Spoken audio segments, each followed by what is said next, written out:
Muy buenas tardes. Sean bienvenidos al Ateneo de Santander, que tiene esta tarde aquí con nosotros a dos brillantísimos y excelentes periodistas que han vivido, además, en primera línea y en primera persona, el proceso de la transición española de la dictadura a la democracia. Está aquí con nosotros Mamen Gurruchaga, una periodista vasca que me atrevo a decir que ha sido una heroína en su tarea de contar la realidad de lo que ha hecho ETA a lo largo de muchos años, intentando que el proceso de la navegación dificultosa de la dictadura a la democracia naufragara, porque al final de eso se trataba. Mamen ha tenido que sufrir atentados de la banda terrorista ETA, es una de las miles de personas que tuvo que salir del País Vasco y está hoy aquí con nosotros para hablar con Alfredo Urdaci, Alfredo, al que yo creo que también todos ustedes conocen, porque son esas caras de la televisión que nunca se nos van a olvidar. No quiero extenderme en las presentaciones con el currículum y demás que tengo aquí, porque creo que sería innecesario y porque tenemos el tiempo tasado. Sí quiero decirles que Urdaci viene a presentar hoy aquí un libro con un título que aborda un tema tabú. El libro se llama Putas y es un estudio realmente original porque el libro está hecho con los testimonios de las mujeres que se dedican a aquello que eufemísticamente se decía el oficio más viejo del mundo. El libro es muy interesante y las tesis de Alfredo creo que son también originales. Y sí creo que es importante que Alfredo haya desvelado, en primer lugar, las palabras correctas, es decir, las palabras reales, porque casi siempre se tiende al eufemismo o a la anfibología, y aquí él titula el libro,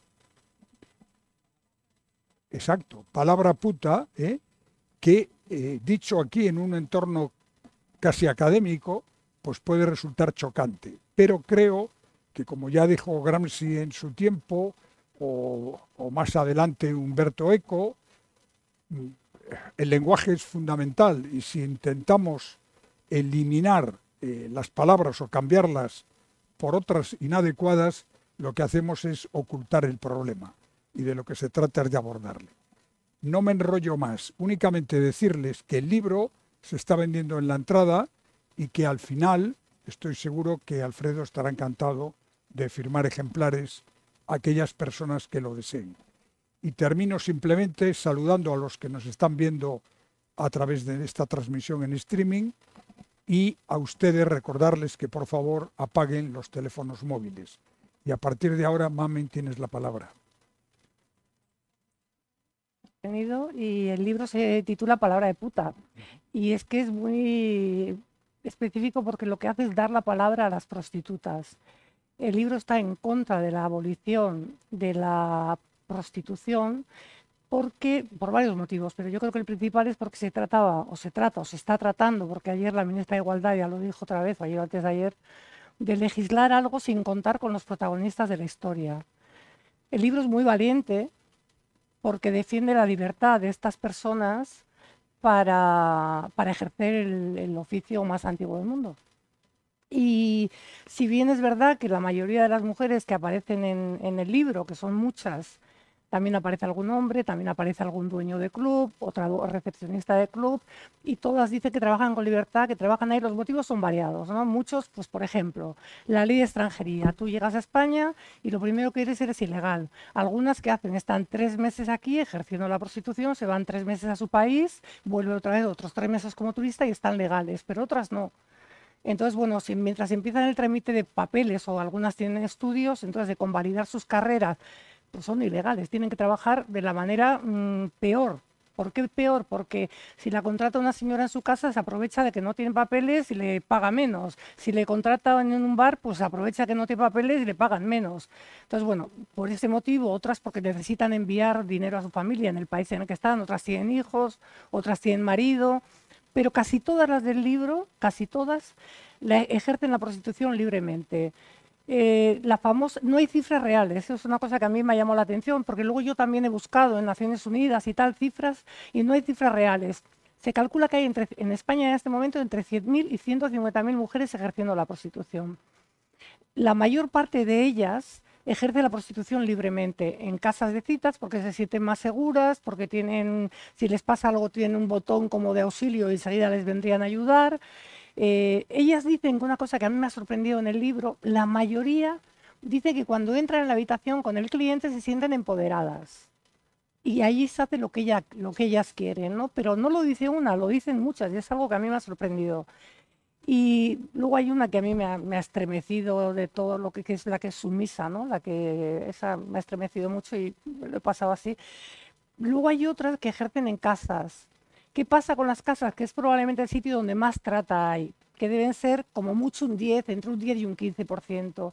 ¿Por qué? Porque la policía no tiene acceso ahí. La policía puede ir a una casa de citas, a un bar de carretera, a un bar de un polígono y hablar con las chicas y preguntarles. Luego las chicas mentirán o dirán la verdad o el dueño esconderá a la que no tiene papeles. Pero bueno, tienen esa posibilidad de acceder. En cambio, en los pisos no, porque necesitan una orden de registro, una orden de entrada. Y ahí lo tienen más complicado los policías, ¿no? Y ahí es probablemente donde más se oculte la trata. Y luego otra cosa que aborda el libro es la ley de extranjería también, ¿no? Porque si tú cierras fronteras, al final, si una chica de Nigeria, que no puede entrar en España, tiene que venir aquí como viene a través de una mafia.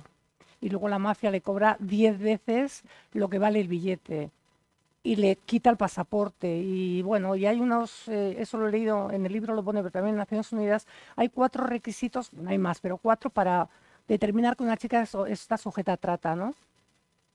Que es no tener el pasaporte con ella, no saber dónde está, no tener libertad de movimientos. Esas son las premisas, como para decir, esta chica o está en riesgo de estar en trata o ya está en trata, ¿no? Luego hay también hay un testimonio de un chico que es travesti y bueno, eso habría, ahora le voy a pasar la palabra a Alfredo porque habría mucho que hablar, ¿no? Porque él dice que claro, que al ser travesti no le queda otro remedio que dedicarse a la prostitución. A mí me parece que todo el mundo, y es lo que habla el libro, es la libertad que tiene y le da libertad a la persona para hacer lo que quiera, ¿no? Porque el libro lo que defiende es la libertad del individuo para ejercer lo que quiere. Pero hombre, decir que no le queda otro remedio a un travesti, pues podrá ser oficinista o podrá ser lo que quiera, pero bueno. Y luego hay una parte que me parecía muy, desde el punto de vista feminista, me parecía muy curiosa, ¿no? Por ejemplo, yo no sabía que esto existía. Como han desaparecido los anuncios en los periódicos, pues resulta que en Internet debe haber prostitutas que se ofrecen en Internet y luego hay unos foros donde los clientes opinan sobre la prostituta y como que la puntúan, ¿no? Y yo como feminista digo, ¿y por qué no puntúa la prostituta al cliente? Que también estaría muy bien, ¿no? No, pues eso no se da. Solo el cliente es el único que lo puede hacer.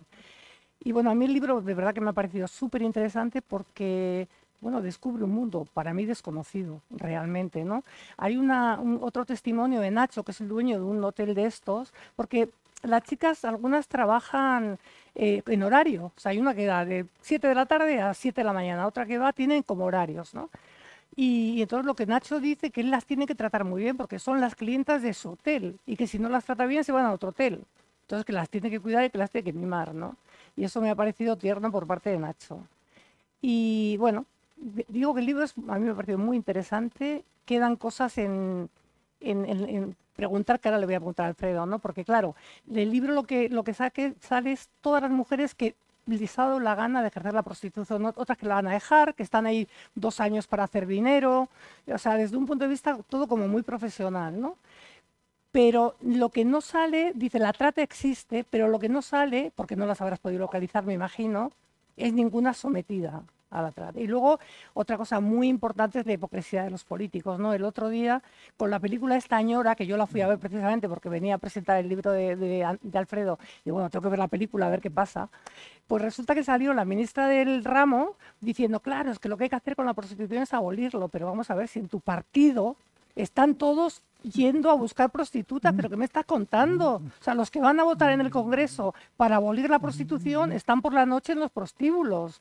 Pero qué hipocresía, ¿no? Bueno, entonces ahora yo le pregunto a Alfredo, ¿por qué salen, yo diría, por decirlo de alguna manera, que a lo mejor está mal y tú me dices, eso está fatal, como las de alto standing, ¿no? Como las de las prostitutas que pueden elegir su vida y a lo mejor hay otras que no y no salen en el libro? ¿O qué ha pasado? Bueno, muchas gracias en primer lugar por emplear una noche de jueves para un tema tan duro como este, porque es un tema duro. Gracias, Mamen. Gracias, presidente. Todas las entrevistas que están en el libro, ustedes las pueden escuchar, porque están en plataformas de podcast. Están en iBooks, están en Spotify, están en Google. Simplemente ustedes ponen SCORT, E-S-C-O-R-T, podcast, y les va a salir a una plataforma que ustedes tengan acceso. Pueden escuchar todas y cada una. Bueno, algunas decían que no porque no quería que le identificara a su madre, o un par de ellas, ¿no? De todas las entrevistas, un par decían que... Algunas me pidieron modificar algún detalle eso, sí. Para que no las identificaran, porque para ellas era evidente que dibujaban un cuadro muy personal y podían... Sí. Hubo una chica española que me pidió que, una vez grabada, no está en el libro, una vez grabada me pidió que eliminara la entrevista, porque su padre es policía y podía acceder a esa entrevista e identificarla. Cuando hice el libro había grabado unas 80 y tantas entrevistas. El canal ya va por 138, porque yo sigo haciendo entrevistas. Ajá. Yo he visitado clubes, he visitado pisos, he visitado a las llamadas independientes y he hecho entrevistas personales con todas y cada una de ellas, aunque algunos de los primeros capítulos del podcast eran grabaciones personales que ellas enviaban, ¿no? Algunas muy duras. Hay una grabación, una de las primeras, con una brasileña ya mayor, una mujer con un carácter muy fuerte, que vive y trabaja en Toledo, que expresa muy claramente su rabia contra la legislación que en aquel momento pretendía castigar a los clientes y abolir la prostitución. Pero todas son entrevistas en el terreno puramente personal. Yo me encierro en una sala donde no hay nadie más. No hay un dueño de club, no hay un cliente, no hay nadie, no hay nadie más. Y ellas hablan. Y se llega a unos niveles de sinceridad muy altos. Es verdad que uno puede decir, bueno, ¿cuánto mienten? Bueno, pues supongo que como el resto de las personas, ellas no tienen nada que perder. Son personas que no tienen nada que perder. Cuando dices alto standing, yo no me he tropezado con ninguna de alto standing. No he eludido pues las clásicas, por ejemplo, Valerie May, había una señora que vivía en España que se paseó por algunas televisiones, que ya dejó de ejercer. Pero sí que hay alguna de estas que venden lo que se llama la girl experience, ¿no? Es decir, una experiencia de novia, que es así, son caras, podríamos decir, ¿no? Pero luego he visto a mujeres que trabajan en pisos por 100 euros la hora, o he visto a mujeres que trabajan en clubes por precios similares, y depende un poco de su habilidad o de su capacidad para sacar más o menos dinero. Ahí puedo contar, la verdad es que muchas anécdotas, ¿no? Porque también a veces me han pedido, cuando estábamos en plena negociación de esas dos iniciativas legislativas lanzadas por el PSOE para abolir la prostitución, me pidieron que les ayudara a llegar a algunos partidos políticos. Hemos tenido reuniones con el PP, con Vox, con Esquerra Republicana, con el PNV, con Junts per Catalunya, con partidos diversos, ¿Con ¿no? la Iglesia? Con la Iglesia también. Yo, en una ocasión, Luis Argüello, que entonces era portavoz de la Conferencia Episcopal y luego ahora es presidente de la conferencia, nos recibió durante 2 horas, y tengo que decir que yo donde más comprensión he encontrado hacia estas mujeres es en la Iglesia Católica y en ámbitos religiosos. Y señalo 2, la Conferencia Episcopal y Oblatas del Redentor. Oblatas del Redentor, que ya en aquel momento, con la ley en plena efervescencia, parecía que salía porque el PP estaba a favor. Bueno, pues Oblatas del Redentor decía, no nos gusta la ley. Está en una entrevista con 2 responsables de Oblatas. ¿Por qué nos gusta la ley? Bueno, pues no nos gusta porque nos apaga el radar. para las organizaciones llamadas del rescate o de ayuda, es fundamental saber dónde están estas mujeres para poder ir a ayudarlas de la manera que sea. Luego podemos entrar también en algunas maneras de ayudarlas que son cuestionables, ¿no? Pero es fundamental que sepan dónde están. Si la ley, la primera ley o la segunda ley salían adelante, todo ese mundo de 120, 150.000 personas que oscila el número en función de factores como la crisis económica, cuando llega crisis sube, cuando la bonanza económica es conveniente baja, todo ese mundo se habría sumergido en la clandestinidad. ¿Para qué? Para no ser observados por la policía, que es lo que ocurre en Francia. Francia promulgó una ley en el año 16, similar a la que se pretendía promulgar en España, y encontró un resultado muy magro.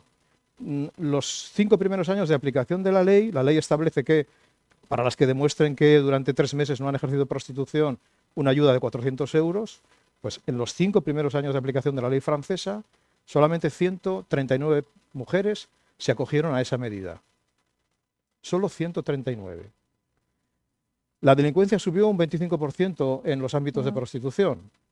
Violaciones, atracos, peleas, violencia, que no se denuncia. ¿Por qué no se denuncia? Porque puedes acabar en prisión y te pueden echar de tu casa. Porque si el dueño del piso donde tú ejerces sepa o no sepa que ejerces la prostitución, ese hombre puede ir a la cárcel por proxeneta. Entonces, ese resultado es un resultado magro, ¿no? Un resultado que además se ha hecho, es decir, poniendo en juego una gran capacidad represiva, de la que se quejan los alcaldes, por ejemplo, poniendo en juego la vida de muchas mujeres que ahora ejercen, por ejemplo, en las riberas de los ríos. Compran o alquilan roulottes, muchas de desguace, viven en esas roulottes y se produce lo que en Francia llaman el putitour. El putitour es esos jóvenes que a edades tempranas se cogen una buena borrachera el sábado por la noche y se dedican a recorrer esas zonas para tirar piedras, para provocar incendios, para tirar cócteles Molotov. Es decir, sumergimos todo ese mundo en la clandestinidad y además agudizamos el estigma. Quiere decir, si la ley y el poder público y político no la respeta, ¿por qué la gente joven las va a respetar? ¿No? Bien. No alto standing. Yo me he encontrado mujeres que tienen precios diversos, habilidades diversas, servicios diversos, situaciones diversas, que trabajan más o menos, como tú decías, por razones múltiples y por criterios variados. Luego entraremos un poco a desgranar todo esto, pero os cuento una anécdota en una entrevista con una diputada de Vox, una diputada que recibió a aquellas mujeres y estuvo hablando con ellas durante una hora, interesándose por sus vidas, y en un momento dado ella tenía una chica delante, venezolana, que vino a España ya hace muchos años y que tenía una situación similar a la que tú has descrito, 12 horas como camarera, 600 euros al mes, una hija a la que no veía, obviamente, sin seguridad social. Hasta que un día decide cambiar de vida y dar el paso y ejercer la prostitución. Y la diputada de Vox le pregunta en un momento dado, le dice, oye, tú, Angie está ahí en el libro. Le dice, tú, Angie, si tuvieras un trabajo en el que ganaras lo que ganas como prostituta, ¿dejarías la actividad? Y ella le dice, pues claro que sí, por supuesto. Bueno, y la conversación siguió, ¿no? Yo noté que ahí faltaba algo.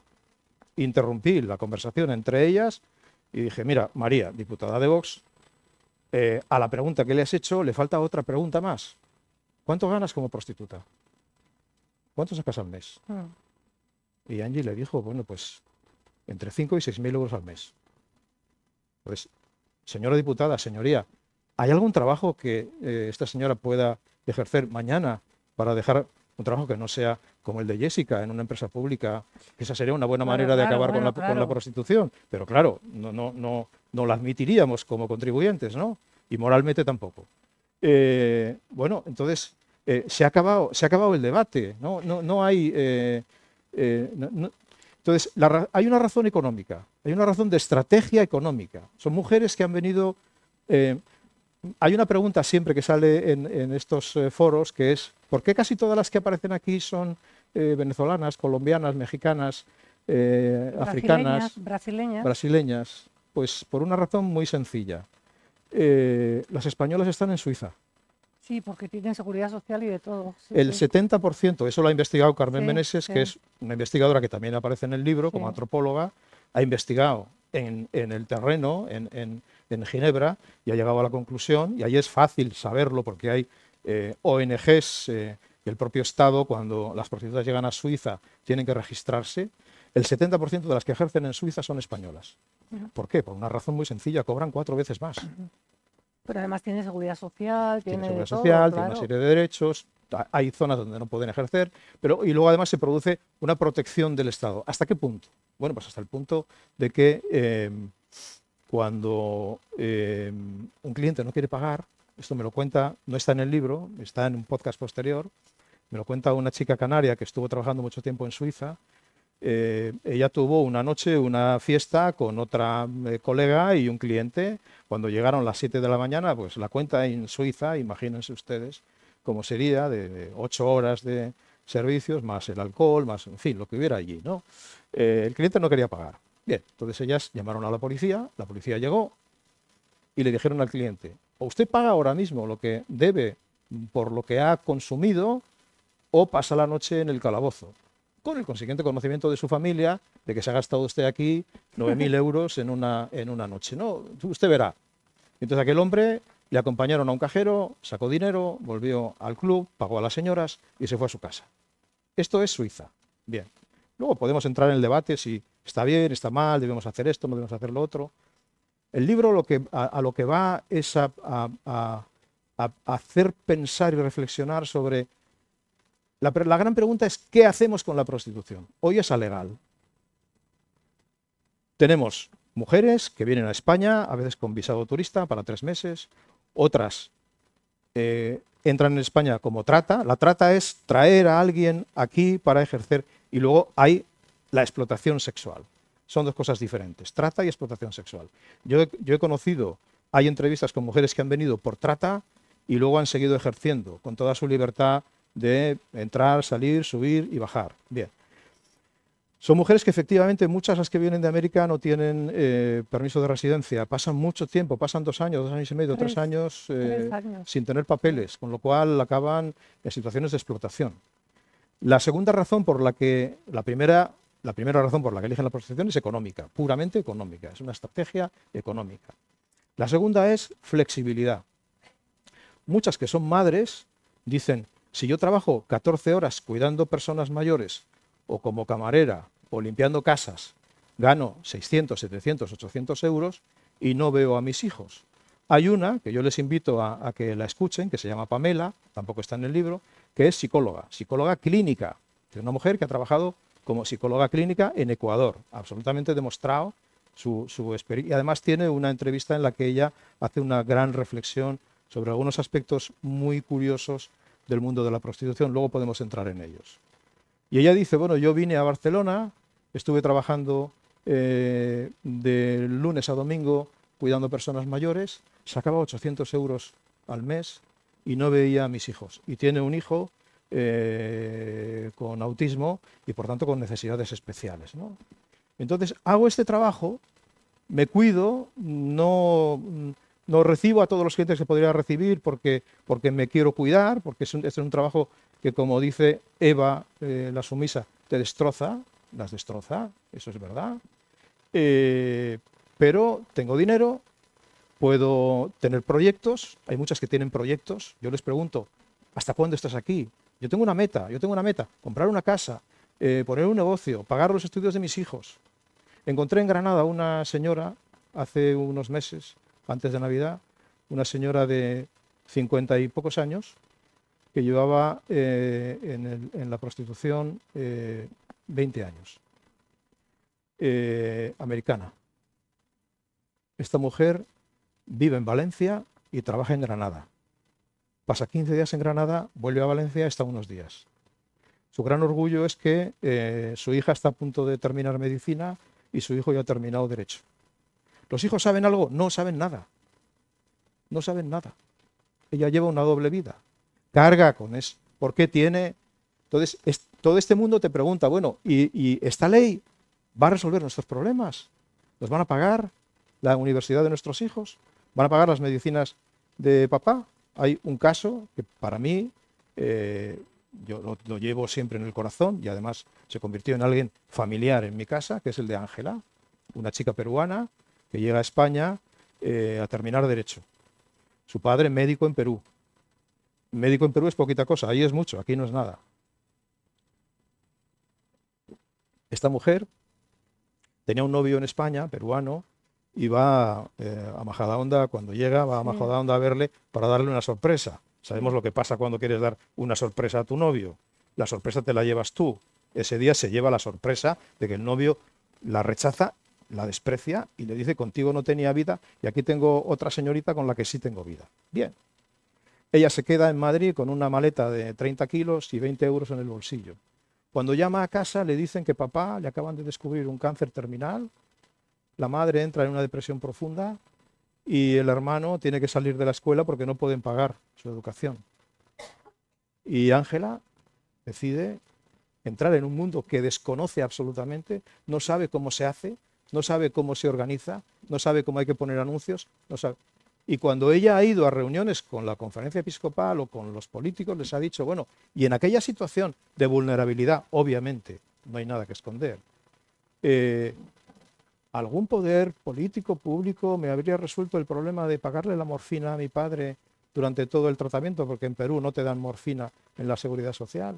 ¿Me habría permitido pagar la residencia de mi madre y los estudios de mi hermano, que la pasada Navidad, la anterior, terminó medicina, ya está graduado, ya está ejerciendo en Perú? No, ¿verdad? Bueno, pues entonces no me den ustedes lecciones de moral, no me digan ustedes lo que puedo hacer o lo que no puedo hacer, porque yo me veía en esa situación. Entonces, ingresos económicos, flexibilidad horaria, fundamental, porque pueden cuidar de los hijos, y luego todas tienen un proyecto personal, que lo realizan a través del dinero que sacan de la prostitución, con todos los riesgos que implica ese trabajo y esa vida, que son muchos, pero todas tienen una meta y todas van hacia un sitio y todas quieren de alguna manera recuperar una dignidad que en el camino de la vida la han perdido y la quieren recuperar por esa vía. Y a mí eso me parece respetable, es decir, yo no me he sentido con fuerzas en ningún caso, y he entrevistado a las casi 40 que están en los podcasts, más a otras muchas que no han querido que les grabaran. Yo no me he sentido nunca con fuerza moral para decirles qué tienen que hacer con su vida. Una pregunta, Alfredo.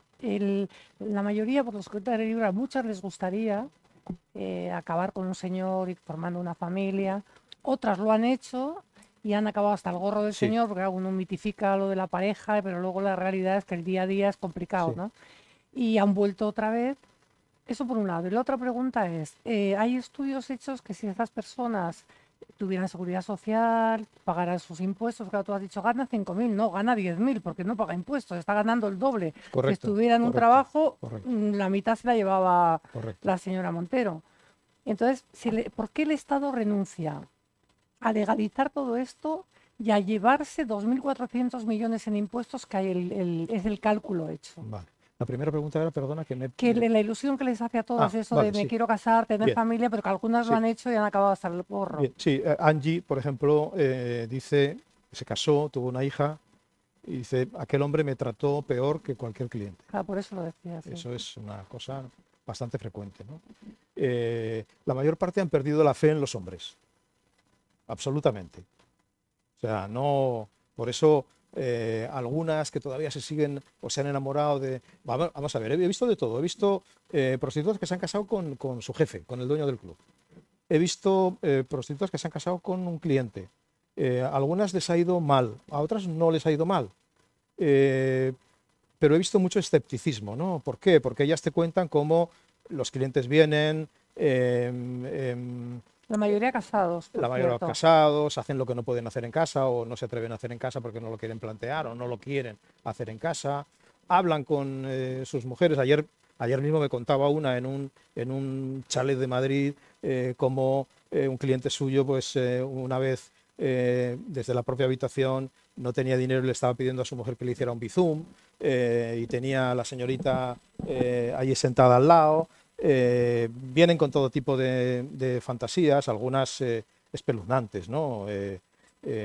Otras pues son fantasías casi naif, ¿no? Pero cuando te dice Carolina que vino un cliente que la eligió porque tienes cara de niña, te pareces a mi hija y he traído aquí en la bolsa una ropa de mi hija para que te la pongas, pues eso es espeluznante, ¿no?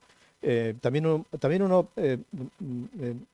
tiende a pensar qué pasaría si esa válvula de escape se cierra.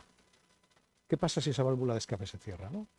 Bien, vamos a la parte que tú preguntabas de la cuestión económica, ¿no? Es un tema muy delicado, muy... Claro, se dice, no podemos ser un Estado que ingrese dinero de la prostitución porque sería un Estado proxeneta. El Estado ya ingresa dinero de la prostitución. Claro, de los clubes. Claro, lo de los clubes. Claro. Entonces, bueno, aquí el tema fundamental es decidir qué se hace con eso, ¿no? Y creo que el libro se llama Palabra puta efectivamente porque en esos dos debates que ha habido, las implicadas sobre las que se va a legislar, para legislar sobre su vida, no han sido escuchadas. Y ha sido ocultada, además, en muchos casos. Efectivamente. El libro nace de un momento en el que yo bajo de hablar con un editor el 13 de septiembre del año 23, bajo por la carrera de San Jerónimo y me encuentro con una manifestación de 5.000 prostitutas en la carrera de San Jerónimo. Y digo, santo Dios, ¿qué es esto? Con sus paraguas rojos, gritando, con máscaras, para que las televisiones no le sacaran. ¿Qué televisiones? No había ninguna. Ningún medio de comunicación sacó ni un segundo de aquella manifestación, ni le dedicó una línea, como si no existieran. De hecho, hay un momento en el que una señora sale de la cabecera y me dice, oiga, usted el de la tele, a ver si hace más caso a estas señoras, que no les hace caso a nadie. Y efectivamente, nadie les hacía caso. Entonces, lo que molesta, aquí se ha creado un estado mental en el que se lanza la idea de que todas están obligadas. La prostitución es violencia, es violación. Entonces yo contesto, ¿todas están obligadas? No. De hecho, hubo un estudio del Ministerio de Igualdad que empezó diciendo que el 95% estaban obligadas, para 2 semanas después bajar esa cifra al 27%. Ni el 95 ni el 27%. Naciones Unidas habla de un 14%, Meneses, López Río Pedre hablan de un 10, de un 12, de un 14%, en función de las épocas, de trata y explotación sexual. Entonces, esas cifras no son reales. Por tanto, ¿todas están obligadas? No. Yo me he encontrado alguna.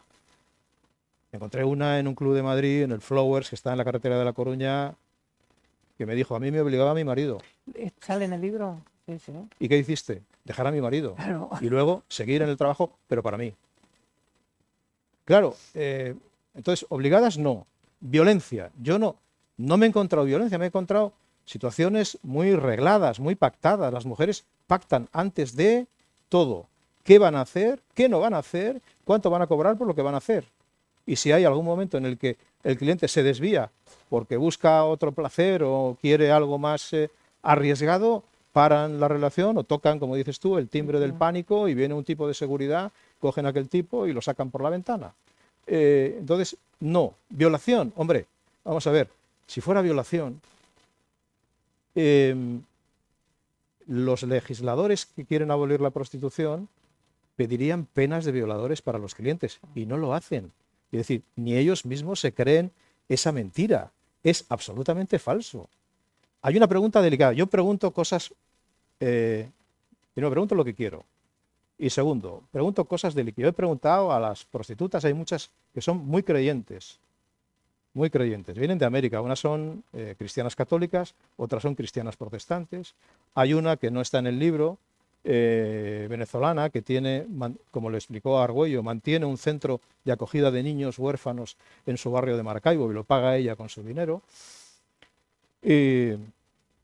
Hemos hablado de Dios, hemos hablado del placer. ¿Hay placer en vuestro trabajo? Perdona que te interrumpa, pero es que hay una que dice, yo le pido a Dios que venga un señor y que no quiera hacer nada más que compañía. Y le pido todos los días a Dios que me traiga señores de esos. Sí.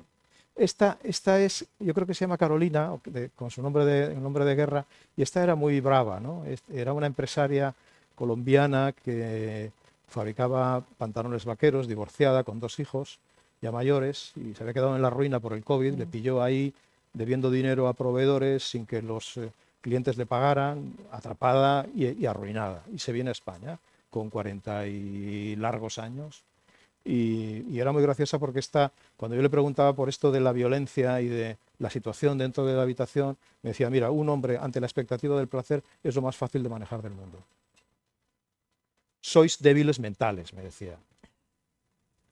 Y entonces seguía la conversación y ella apelaba a Dios continuamente y en un momento dado le dije, bueno, ¿tú crees? Muchísimo. ¿Y pides? ¿Rezas? Todos los días. ¿Y qué pides?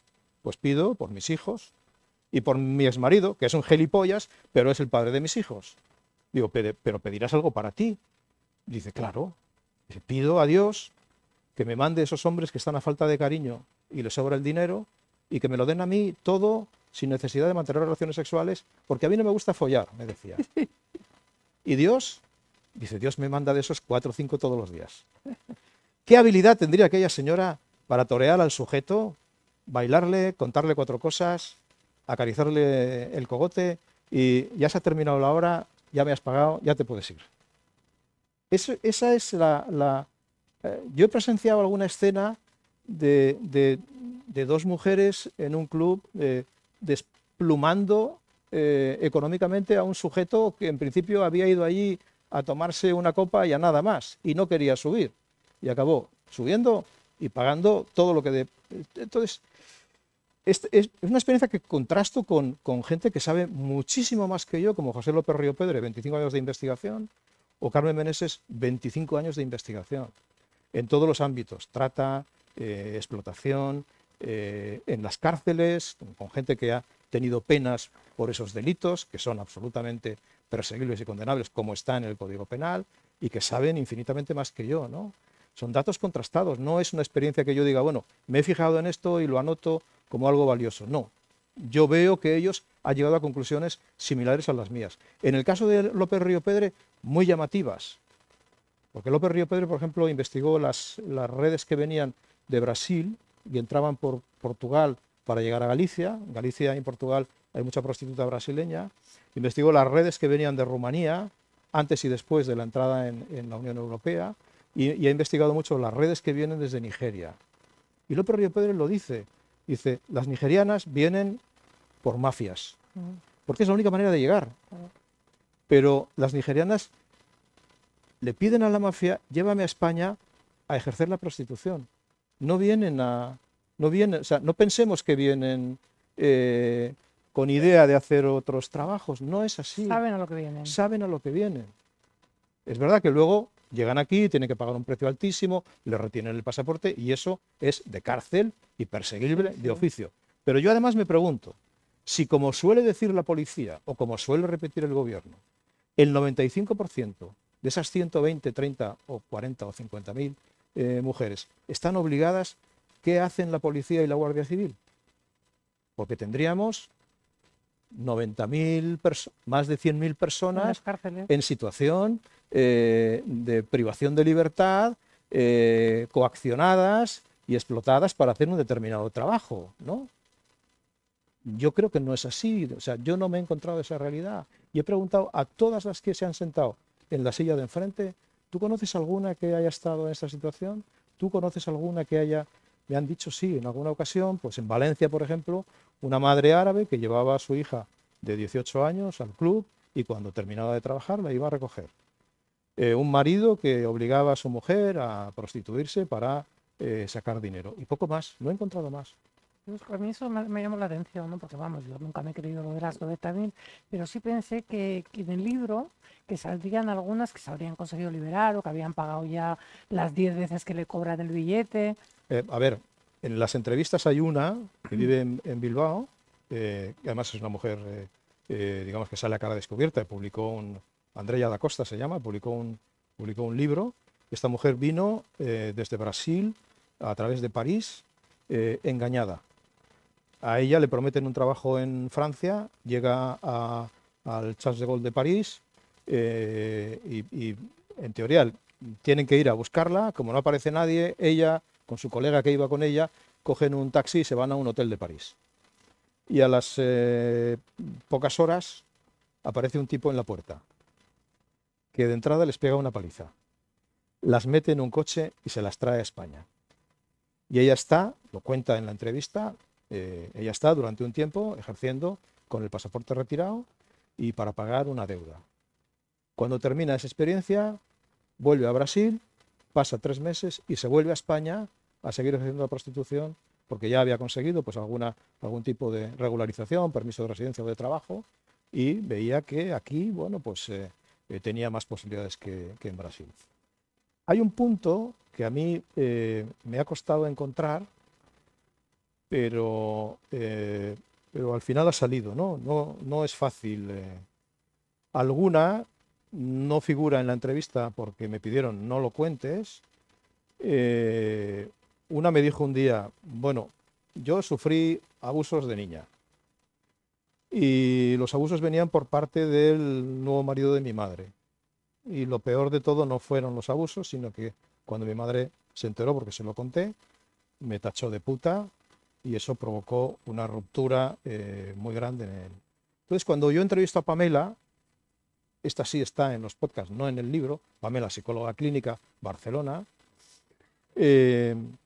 Pamela me dice, bueno, hay una explicación a esto. Es decir, es verdad que te vas a encontrar, no todos, obviamente, pero algunos casos de personas que han sufrido abusos de niñas, mujeres. Eso tiene una explicación. Cuando una niña sufre abusos, dice la psicóloga, percibe en ella, primero, una coacción, pero a la vez un poder. Es decir, yo tengo un poder que es capaz de romper un tabú tan grande como que una pareja de mi madre rompe su compromiso para abusar de mí. Ese poder deja una huella de poder en la psique humana tan indeleble que cuando llegas a la edad adulta es probable que quieras volver a ejercer ese poder. Y eso te lo da la prostitución. Has dicho una cosa muy importante antes, que para mí fue una sorpresa mayúscula. Yo me metí en esto sin saber nada, de nada. Y yo un día, después de unas entrevistas en un piso, estoy recogiendo mis trastos de grabar y oigo que una dominicana bellísima, elegantísima, con unas manos largas y una figura muy estilizada, está hablando con otra colega suya, con la hija del policía, que luego no quiso aparecer, y dice, y yo oigo, es que a mí esto me ha subido mucho la autoestima. Y yo digo, vamos a ver, quieta, vamos a ver, ¿de qué estás hablando? Me dice, de este trabajo. Digo, ¿cómo que te ha subido la autoestima? O sea, aquí viene gente que te usa para su placer y tú eres intercambiable, es decir, hoy puede estar contigo y mañana puede estar con otra. ¿No? Con lo cual, no sé, yo pensaba que aquí la autoestima salía seriamente dañada. Me dice, no, todo lo contrario. Me dice, tú no sabes. Yo fui dependiente de una panadería durante unos meses. A mí me trataban fatal. Además, como soy mulata, pues el que podía sacar su racismo a la calle lo sacaba. Mi jefe me metía a mano. Es decir, en fin, horrible, ¿eh? Y aquí me regalan cosas, aquí me dicen cosas bonitas, aquí me alaban, bueno, yo me quedé tan sorprendido que a partir de ese momento incorporé la pregunta en todas las entrevistas. Y no todas te dicen que su autoestima ha mejorado, pero podría poner una proporción, sin equivocarme, de un 80% que sí. Para mí, sorpresa mayúscula. O sea, cuentas en el libro. Jamás pensé en encontrarme algo así. Oye, y otro asunto, el de las drogas, porque también en el libro las drogas están bastante difuminadas, ¿no? Creo que hay como 2 que confiesan que se han drogado y que han tenido que ir a un psiquiatra, porque al final, pero el resto... Sí, como algunas que han estado en tratamiento. Eso es. Mira, la idea que yo saco de las conversaciones es que, obviamente, hay mucha droga en el mundo de la prostitución y alcohol también. Hay un tipo de cliente que le llaman loquitos, porque son capaces de estar 3 días seguidos metidos en un puticlub. 3 días. Imaginemos la cuenta que sale ahí, ¿no? Una barbaridad. Claro, para ellas es un cliente, por una parte peligroso, pero por otra parte conveniente. ¿Por qué? Porque deja mucha pasta. Claro. deja mucho dinero. Pero claro, tienes que pasar muchas horas con él. Son clientes que normalmente no quieren sexo, fíjate. Lo que quieren es una fiesta. Una fiesta en la que bebemos, tomamos cocaína, nos reímos, bailamos, sacamos un karaoke, porque ellas son especialistas en ese tipo de cosas, ¿no? Tienen siempre 4 o 5 herramientas para, vamos a montar un karaoke. Se montan un karaoke en una habitación y bueno, pues están allí haciendo el tonto. Entretienen. Sí. Y bueno, ahí hay droga.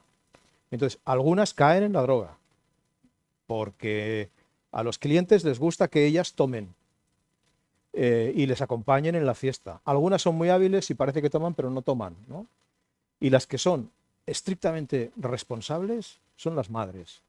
Las madres que yo me encontré ejerciendo la prostitución son gente que tiene clarísimo a dónde va. Quieren dinero, quieren sacar a sus hijos y que tengan una buena vida, quieren darles un futuro mejor y esas no tocan la cocaína jamás. Lo tienen clarísimo. Sin embargo, las que no tienen ese tipo digamos, de vinculación, esa razón, esa gran razón que dicen ellas, que da sentido a lo que hacen, si es que tiene sentido, para ellas lo tiene, estas se cuidan mucho del alcohol y de la droga. la droga, sí. Luego hay otras que me sorprende porque los maridos lo saben. Sí, los maridos lo saben. Unas cuantas hay, en el libro hay una que sale a cara descubierta, que es madre de 4 hijos, vive en Valencia, su marido es bombero y su marido lo sabe. Sí, sí. Hay varias que lo saben, sí, sí. Bueno, alguna incluso hay 2 o 3 que tienen un nivel económico alto, de precios, de estándar alto, que también, pues hay una que tiene su novio que es policía municipal en Barcelona, pues también lo sabe, bueno, pero la mayor parte de ellas no tienen maridos, la familia no lo sabe, ni lo va a saber, ni lo va a saber nunca, y algunas sí se lo han contado a sus familiares, pero reconocen que el dolor que han provocado por ese conocimiento pues ha sido grande, ¿no? Porque obviamente a nadie le gusta. Decías antes lo de los transexuales. Los transexuales, yo realmente sí que ahí he visto que no tienen otra salida, porque no les da trabajo a nadie. ¿No? No les da trabajo a nadie. No les da trabajo a nadie. Son Eso gente dice que el chico este, pero a mí me costaba... son personas que tienen unos gastos altos porque tienen que seguir tratamientos de hormonas y tratamientos médicos que son muy costosos y lo tienen que pagar. Y es un mundo muy duro, ¿no? Hay una Andrea que vive en Bilbao, por lo menos hasta que yo le seguí la pista, vivía en Bilbao, y tiene una frase muy gráfica, ¿no? Dice: yo cada día que salgo a la calle sé que tengo que matar un león. ¿Tengo qué? Matar un león, porque el rechazo que encuentran en la calle es altísimo, ¿no? Sí, altísimo. Eso que se cuidan mucho. Esta contaba una anécdota.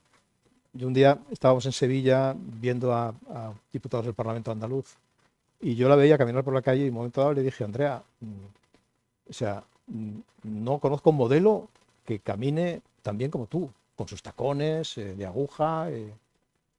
Y me dice: pues mira, te voy a decir cómo aprendí a caminar. Dice: es una cosa que nosotras procuramos hacer de una manera muy fina, ¿no? Y cuando llegué a España caí en una casa donde había una transexual ya mayor y me enseñó a caminar. ¿Y cómo te enseñó? Dice: pues mira, ponía en el suelo, imaginaros, en el suelo un palo de escoba. Y yo tenía que caminar sobre el palo de escoba calzada con unos zapatos de tacón. Aquella mujer se daba tortas todos los días, hasta que lo consiguió. Sí, complicado. El mundo de los transexuales es muy Y otra muy cosa duro, que muy del libro no aparece, que no sé si existe o no, por eso te lo pregunto, son los proxenetas, que siempre hemos creído que cada prostituta tenía un proxeneta y aquí no aparecen los proxenetas. yo lo he preguntado y entonces te dicen, muchas me han dicho: mira, eso es de los años 80. Puede ser, sí, sí. Eso es de los años 80, claro. El abolicionismo pone el adjetivo de proxeneta a los dueños y dueñas de clubes. Yo he conocido dueños y dueñas, mujeres que han ejercido la prostitución y que regentan un piso, mujeres que tienen un club o tienen varios clubes.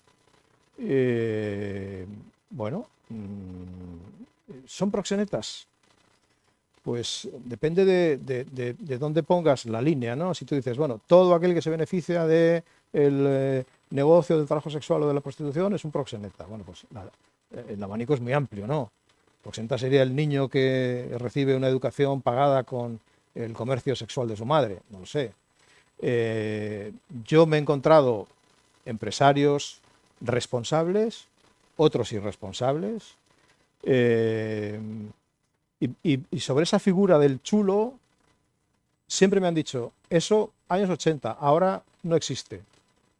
Y yo realmente no lo he visto. Yo lo que he visto es, como comentabas antes, mujeres que van de un sitio a otro, mujeres que, como llaman ellas, hacen plaza. Están 25, 24 días en un sitio, se mueven a otro, o tienen un sitio fijo al que van, o van unas horas a un sitio, o se van 2 meses a la Jonquera y vuelven con el dinero que han sacado, o se van 3 meses a Suiza y vuelven con el dinero que han sacado y tiran 6 meses con ese dinero. Me he encontrado una movilidad muy grande. Y me he encontrado muchas mujeres que no tienen ni quieren depender de un hombre.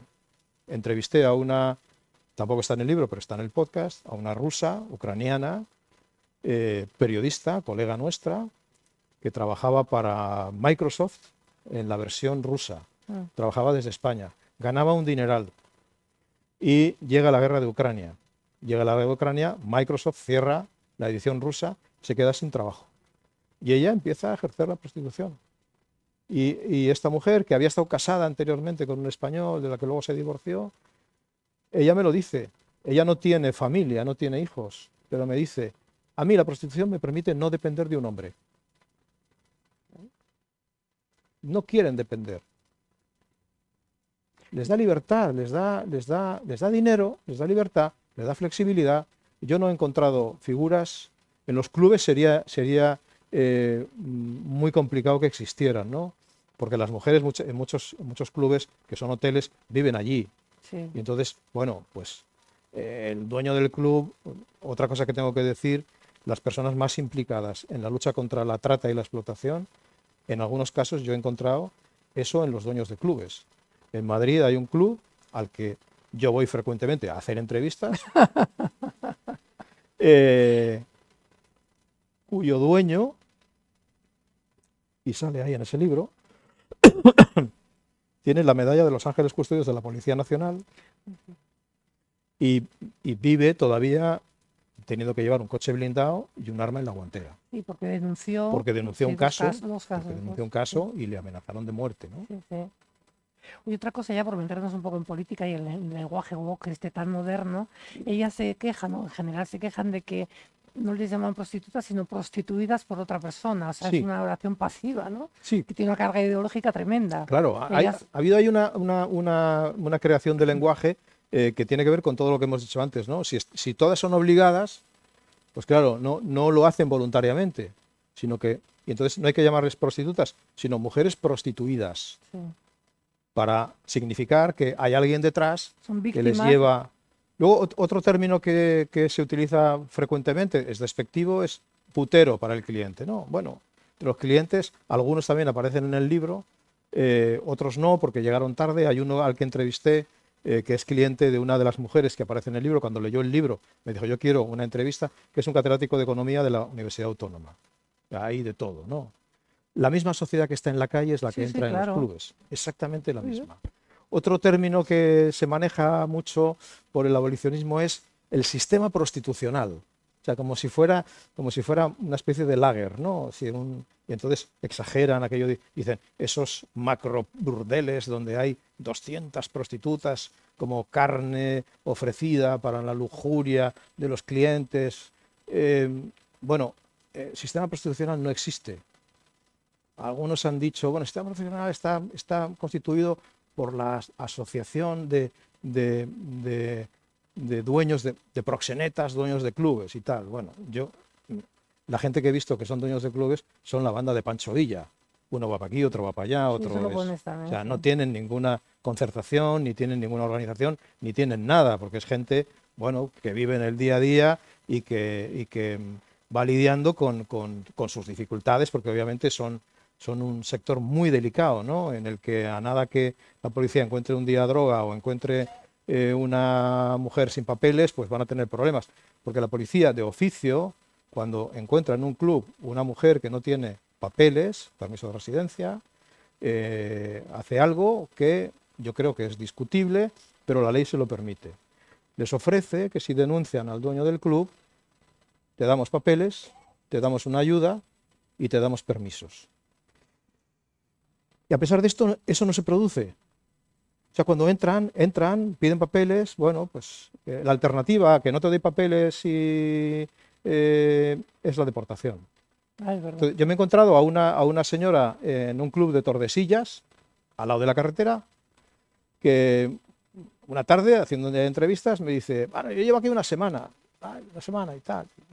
¿De dónde vienes? Pues vengo de Cartagena de Indias y tal. Ah, y es la primera vez que vienes. Dice, no, es la segunda. ¿Y la primera dónde viniste? Dice, aquí mismo. ¿Y qué pasó? Bueno, que un día llegó la policía, no tenía papeles y me echaron del país. Me mandaron otra vez para Colombia. He vuelto al mismo sitio al que conocía. ¿No? Entonces, a veces, López Río Pedro lo denuncia, a veces esas operaciones que se venden como se han liberado a 48. Es curioso porque yo alguna vez he indagado operación en Alicante, 48 mujeres liberadas. Entonces, indagas, ¿no? Conoces a algún dueño de club, llamas y tal, oye, ¿sabe? Nadie sabe nada.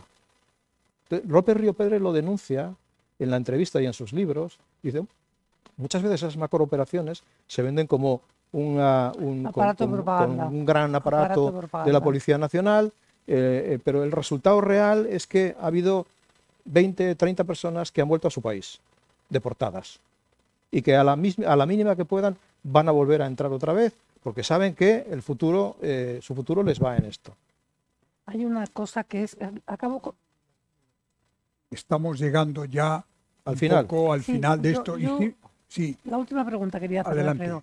Resulta que el Estado español ofrece 13 millones de euros, que es lo que se lleva al Ábalos en cualquier momento, para rescatar 30.000 mujeres. Es Sí. como de chiste la cifra, ¿no?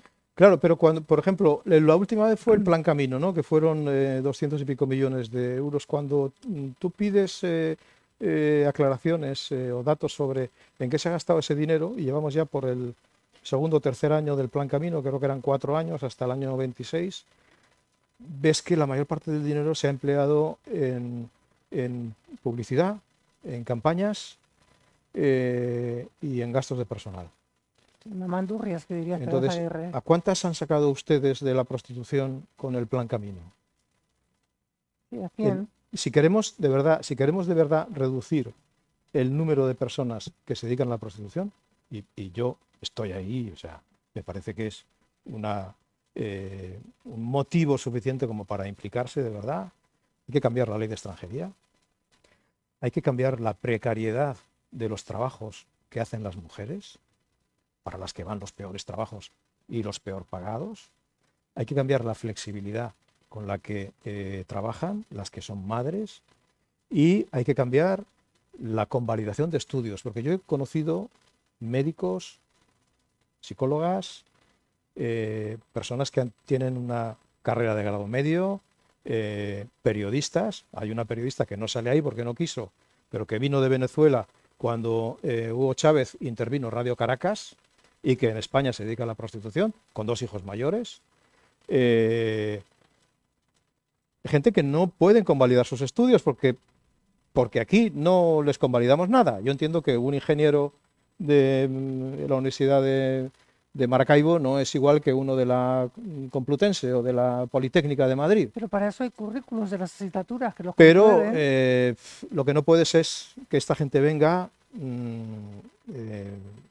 a España, quiera trabajar, y lo único que puede hacer es trabajar 14 horas por 800 euros al mes, porque eso no lo van a admitir ni lo van a querer. Entonces ellas utilizan otra estrategia que les da más dinero, que les da más flexibilidad, que permite cuidar de sus familias, y soñar con un proyecto que lo ven cercano cuando comprueban lo que sacan al mes con sus servicios. Tenemos poco tiempo, pero sí quiero darles una oportunidad si quieren hacer alguna pregunta. Les rogaría que la pregunta fuera breve y concisa.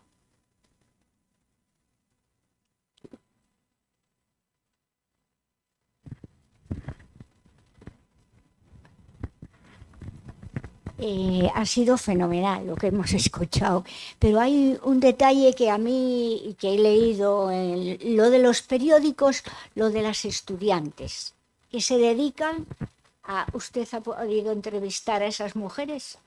Las chicas jóvenes, que en sus ratos, las que van a la universidad, que en sus ratos libres... Sí.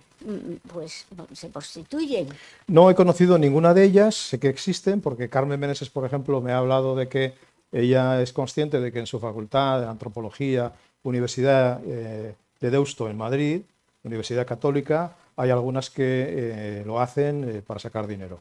Sí que tuvimos una entrevista con una chica de madre marroquí, padre libanés, en un chalet de Madrid, que ella me dijo, yo empecé cuando estaba en último año de carrera, terminé la carrera y luego volví a esto. Una entrevista sorprendente porque era una mujer bellísima y yo le pregunté, bueno, ¿y por qué volviste? Y me dijo, bueno, pues porque esto me gusta. Claro, se hizo un silencio de unos segundos y ¿qué es lo que te gusta? Y me dice, no, a mí me gusta el sexo. Y además me pagan por ello. Entonces lo tenía clarísimo. Es la única persona que he encontrado que, digamos, estaba ahí por un placer físico. Aquí en Santander se conocía una persona, una mujer que era estupenda de tipo, una rubia preciosa, con unos ojos muy bonitos, que tenía en el hotel del Sardinero Sí. unas habitaciones y su marido era el que iba a alquilarlas. Y a decir cuando tenía clientes que subieran allí. Y luego la esperaba con los hijos afuera. Esa la conocía todo Santander. Se la conocía, bueno, en las tiendas de moda la adoraban cuando llegaba. Perdona. Ya terminé. Una última pregunta, si tienen alguna. Ángela, aquí a la derecha. Hola, muchas gracias por la intervención. Ha descrito un perfil de mujeres que se dedican a la prostitución con unos objetivos muy claros, la mayoría de ellas. Me gustaría preguntarles si ha descubierto, con todas estas entrevistas que ha hecho y tal, algún perfil de hombre que habitualmente es el consumidor de... Porque me ha llamado la atención que la mayoría son casados. Sí, le voy a contar uno. Hay un hombre en el libro que comparece obviamente con un nombre ficticio, que es abogado, es un abogado de Palencia. Este hombre, cuando era niño, tuvo una enfermedad reumática muy fuerte y recibió un tratamiento de corticoides que bueno, le inhibió el crecimiento. La cortisona tiene ese efecto, ¿no? Y se quedó en 1,50. Entonces este hombre me contaba, tengo muchísimas amigas, con ninguna he tenido sexo. Ir al cine, merendar, cenar, comer, ir de excursión, todo eso es muy bien, pero sexo con ninguna, porque yo tengo 1,50 y nadie quería sexo conmigo. Entonces cuando llegué a los 30 años, decidí ir a un club. Lo cuenta con mucha gracia, ¿no? Porque dice, bueno, yo cuando entro a aquel club veo lo que hay allí, dice, yo me quería morir allí, quería pasar el resto de mi vida entre aquellas señoras, porque eran todas guapísimas, tenían unos vestidos muy cortos, y a mí me parecía fantástico. Dice, y la primera vez que fue con una filipina, pues salí maravillado, porque yo jamás había pensado que las mujeres pudieran ser tan suaves. Pues este hombre lleva la contabilidad, no sé si es Diego... 110 mujeres. El capítulo se titula Las 110 mujeres de fulanito, ¿no? Porque ya son, en aquel momento eran 110 con las que había estado, de todas tenía su nombre ficticio, su edad y su origen, y el número de veces que había estado con cada una. había una con la que había estado más de 100 veces.